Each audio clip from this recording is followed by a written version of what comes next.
dahil maiksi ang ating drill, papalitan natin ng mahaba. Hindi niya kasi maabot yung sa ilalim. Kasi napakaiksi ng kanyang screw. So ito lang ginagawa ko. Pinalitan ko ng matangkad. Diba? So ito po yung muna natin gagawin para ma-memorize natin yung mga pisa.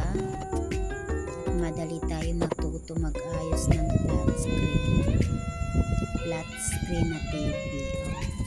Tanggalin ko muna yung sticker niya kasi ito yung palatandaan ng board niya na ito yung brand niya.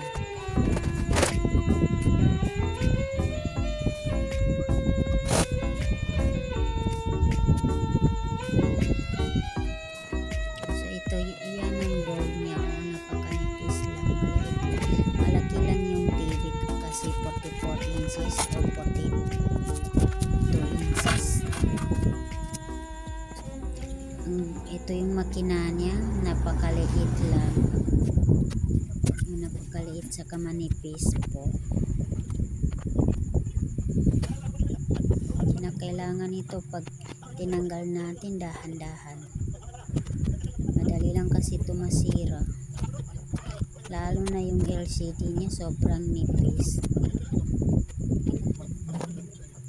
Ito pati rin pagtanggal ng flex kasi napaka sensitive niya. Thank you for watching. Hanggang dito lang.